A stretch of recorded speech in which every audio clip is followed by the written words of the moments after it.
Hello दोस्तों, मैं हूं हेमंत। कैसे हैं आप लोग? चलिए आइए आज हम फिर से शुरू करते हैं, कंटिन्यू करते हैं अपना आर कॉन्स्टिट्यूशन का। फर्स्ट लेक्चर हमने देख लिया, सेकंड लेक्चर देख लिया, ये हमारा थर्ड लेक्चर है। ठीक है, ये कंप्लीट लेक्चर है हमारा। इसके बाद हमारा चैप्टर इस जगह फिनिश हो जाएगा। ठीक है, तो हम शुरू करते हैं फीचर्स ऑफ द कॉन्स्टिट्यूशन। ठीक है, तो फीचर ऑफ द कॉन्स्टिट्यूशन के अंदर देखते हैं। अगर आपने अब तक का जितने भी लेक्चर अगर नहीं देखे तो आप एक काम करिए, डिस्क्रिप्शन बॉक्स में जाइए। डिस्क्रिप्शन बॉक्स के अंदर मैंने दोनों लेक्चर का अपना जो भी लिंक है वो लिंक शेयर कर रखा है। आप वहाँ से लेक्चर 1 और लेक्चर 2 देखिए, उसके बाद ही आपको आगे की चीज़ें आज समझ में आएंगी। ठीक है, तो आते हैं इसमें फीचर ऑफ द कॉन्स्टिट्यूशन में आते हैं हम। पहला कौन सा? Single citizenship. अब देखते हैं बहुत सारी कंट्री वर्ल्ड में ऐसी जो क्या करती हैं, अपनी अपने सिटीजन को क्या प्रोवाइड करती हैं, ड्यूअल सिटीजनशिप प्रोवाइड करती हैं। इसमें एक एग्जांपल इसमें आता है किसका? यूएसए का एग्जांपल आता है। ठीक है, तो इंडिया के केस में देखते हैं इंडिया क्या करता है इसके अंदर। देखो, India the Indian constitution recognize a single citizenship. Every Indian is a citizen of India and has the same rights of the citizens no matter in which state he resides।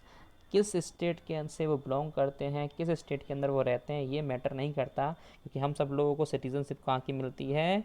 India की। Particular किसी state की हमें citizenship नहीं मिलती है। ठीक है, अगर मैं राजस्थान से बिलोंग करता तो मुझे राजस्थान की सिटीजनशिप नहीं मिलती। अगर मैं यूपी से बिलोंग करता हूँ, मुझे यूपी से सिटीजनशिप नहीं मिलती। मुझे कहाँ की सिटीजनशिप मिलती है? उसमें कॉलम आता है, वो होता है कहाँ की?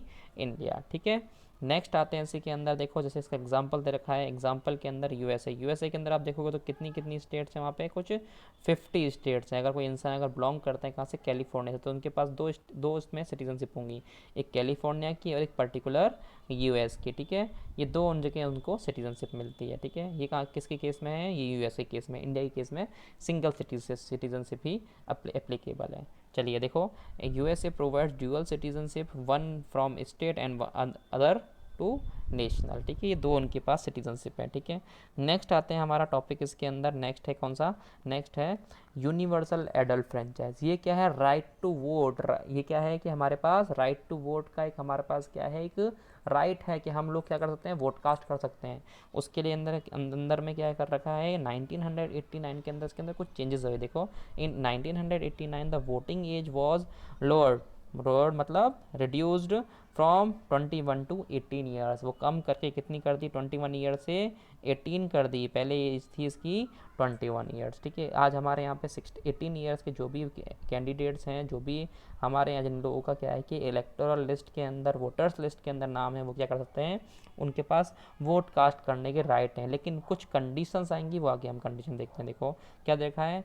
इन enfranchisement of the youth shall make them more sensible, more creative. किस लिए किया है? इनको एनफ्रेंचाइजमेंट देने का रीज़न क्या है?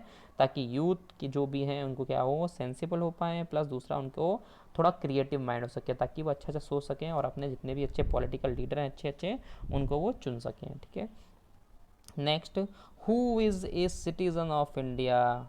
कौन कौन लोग वोट कास्ट करते हैं? Who is a citizen of India. Indian citizen ही एप्लीकेबल है इसके लिए। दूसरा, they they not less than 18 years.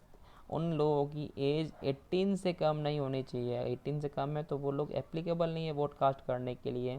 ठीक है, next, is not otherwise disqualified under any laws. अगर कोई पर्टिकुलर स्पेसिफिक कोई कंडीशन है तभी उनको क्या करना पड़ेगा? डिनाई कर सकते हैं उनको वोट कास्ट करने के लिए। कौन करेगा? ये election commission of India, EIC. ठीक है, ईसीआई, सॉरी, ईसीआई क्या करता है? उस जगह से उनको वही रोक सकता है। ठीक है, अब आते हैं हमारे, हम शुरुआत करते हैं किनकी? हमारे fundamental rights and fundamental duties की बात करते हैं। पहले हम देखते हैं इसके अंदर फंडामेंटल राइट्स को। देखो, तो फंडामेंटल राइट्स क्या है? देखो, फंडामेंटल राइट्स के लिए हम पहले शुरू करते हैं कौन सा? इसके कहाँ कहाँ दे रखा है? ये बेसिकली बहुत इंपॉर्टेंट है। देखो पार्ट 3 में, देखो कहाँ इसका पार्ट 3 दे रखा है, उस पार्ट 3 के आर्टिकल 12 टू 35। ठीक है, इसके अंदर हमारे क्या दे रखा है? फंडामेंटल राइट्स को मेंशन कर रखा है। चलिए ठीक है, तो देखते हैं फंडामेंटल राइट्स। तो fundamental rights are justiciable which is there is a provision for their enforcement if they are violated. कि हम इसको एनफोर्सेबल है ये, अगर हमारे कोई फंडामेंटल राइट्स को कोई ब्रेक कर रहा है, वायलेट कर रहा है, तो क्या करेंगे? हम इसके लिए डायरेक्टली अप्रोच करेंगे सुप्रीम कोर्ट, हाई कोर्ट को। ठीक है, हम इनको डायरेक्टली अप्रोच कर सकते हैं। नेक्स्ट आया इसके अंदर हमारे कुछ फंडामेंटल राइट्स हैं, there are 6 fundamental rights. First, right to equality from article 14 to article 18। 14 to 18 हमारा कौन सा आता है आर्टिकल, ये है, इसके अंदर आता है हमारा राइट टू इक्वलिटी, समानता का अधिकार के सभी लोग क्या हैं, लॉ के सामने सभी लोग कैसे हैं, बराबर हैं, इक्वल हैं। Okay. Right to freedom, right to freedom में देखते हैं आर्टिकल 19 टू आर्टिकल 22 कि हम क्या हैं, सभी आज़ाद हैं, हम जो करना चाहते हैं, हम जैसे हमारा क्या आता है प्रेस किया जाता है आर्टिकल 19A, तो हमारी जितनी भी मीडिया, इलेक्ट्रॉनिक मीडिया, वो किसके अंदर आती है article 19A।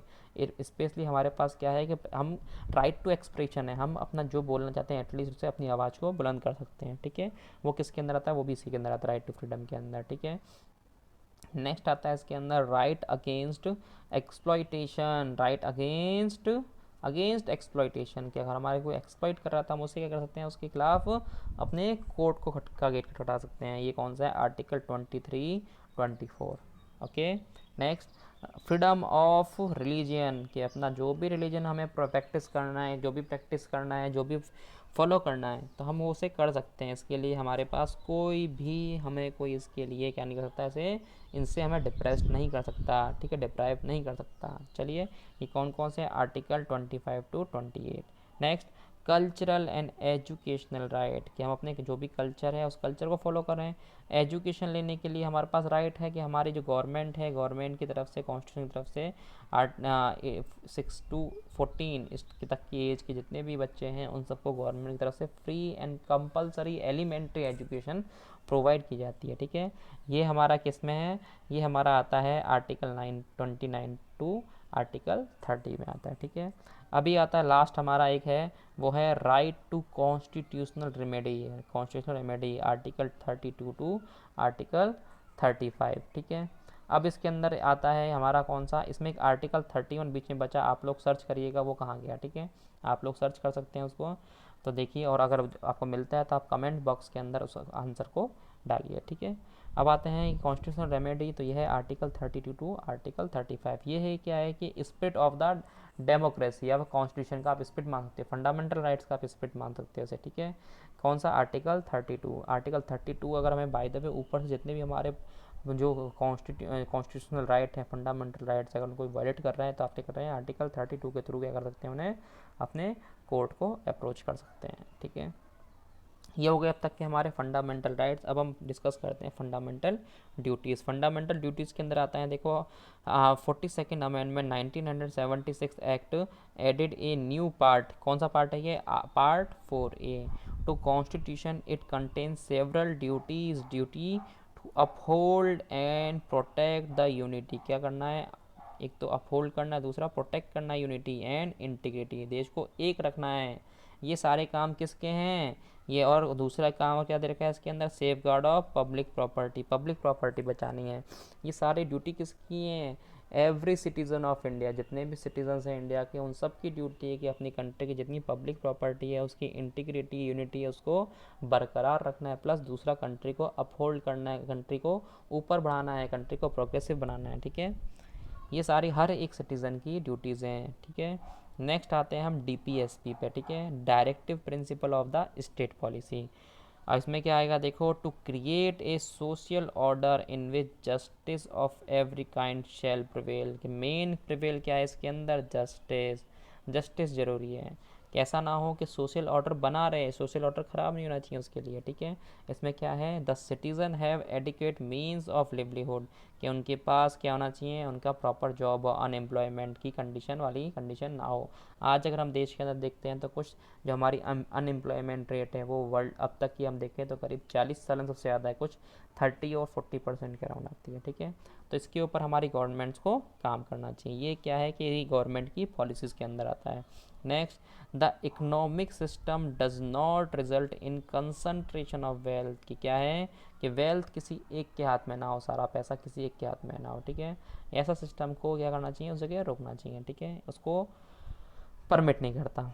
Next, these principle are not enforceable, बस यही प्रॉब्लम है, एनफोर्सेबल नहीं है, जस्टिसेबल नहीं है, तो हम इन्हें क्या नहीं कर सकते, गवर्नमेंट को क्लेम नहीं कर सकते हम इसके ऊपर, ठीक है, हम क्या नहीं कर सकते इसके ऊपर, ये हमारे कॉन्स्टिट्यूशनल राइट्स में नहीं आता एक्चुअली, इस वजह से हम इसको क्या नहीं कर पाते हैं, इन्फोर्सेबल नहीं है, इसलिए हम इनको टोक नहीं पाते हैं। Yet they are fundamental in the governance of the country, ये कंट्री के उसमें आता है, ठीक है। दूसरा आते हैं इसके अंदर हम, and it shall be the duty of the state to apply this principle in making laws, कि लॉज बनाने के लिए करना चाहिए कंट्री को, ये सारी चीज़ें अप्लाई करनी चाहिए, कोई गवर्नमेंट है उसको अप्लाई करना चाहिए, किसके लिए, कि वो कंट्री के लिए अच्छा काम कर सके, ठीक है। आइए चलिए हम लास्ट टॉपिक जो है हमारा वो है वेलफेयर स्टेट। वेलफेयर स्टेट को देखते हैं। देखिए, a welfare state provides for its citizens a wide range of social services such as education, ये गवर्नमेंट की तरफ से प्रोवाइड होती है, एक medical care, financial aid, financial help जो है वो कौन कौन सी है, देखिए ड्यूरिंग ओल्ड एज, जो बुजुर्ग लोग हैं उनके लिए, सिकनेस बीमारी के लिए, और अनएम्प्लॉयमेंट वाली कंडीशन में गवर्नमेंट को इस चीज़ों के लिए फैसिलिटी प्रोवाइड करनी चाहिए, गवर्नमेंट को हेल्प करनी होती है, ठीक है। नेक्स्ट आते हैं इसके अंदर, ये वेलफेयर स्टेट के लिए है हमारी गवर्नमेंट, लेकिन आज अगर हम देखते हैं लॉकडाउन का टाइम, तो लॉकडाउन में हमें देखने को मिलता है हमारी गवर्नमेंट जो है इनके ऊपर प्रॉपर वे में वर्क नहीं कर पा रही है, ठीक है, वो हेल्प नहीं कर पा रही जितने भी हमारे जो पुअर सेक्शंस के लोग हैं उनकी, ठीक है। अब आते हैं, the Indian constitution lays down that the state shall strive to promote the welfare of the people, कि क्या है, देखो कि स्टेट को क्या काम करना है, स्टेट को काम करना है किसके लिए, क्या प्रमोट करना है, पब्लिक के वेलफेयर को प्रमोट करना है, मेन इंटेंशन उनका पब्लिक के वेलफेयर के लिए, ठीक है। अब देखिए, मैं एजुकेशन का जो टॉपिक आया था उसमें एजुकेशन में देखते हैं कि हमारे कंट्री में हम देखते हैं क्या है, सर्व शिक्षा अभियान। सर्व शिक्षा अभियान कब शुरू हुआ, नवंबर 2000 के अंदर। देखो इसमें क्या है, national programme to achieve the goal of universalisation of elementary education. Elementary education है कौन सी, till the primary. Primary education जो है वो सारी एजुकेशन किस में कंसिडर करते हैं हम, एलिमेंट्री एजुकेशन के अंदर, ठीक है। तो चलिए आज हम देखते हैं कि हमारा ये टॉपिक इसी के साथ ख़त्म होता है, हमारा चैप्टर कंप्लीट हो गया। अगर आपको कोई भी परेशानी है किसी भी टाइप की, तो आप एक काम करिए, कमेंट बॉक्स में जाके कमेंट करिए, और दूसरा आपको इनकी जो पुरानी वीडियोज़ हैं लेक्चर 1 लेक्चर 2 वो सारी आपको डिस्क्रिप्शन बॉक्स के अंदर मिल जाएंगी। ओके, तो बने रहिए मेरे चैनल पर नेक्स्ट वीडियो के लिए। Thank you.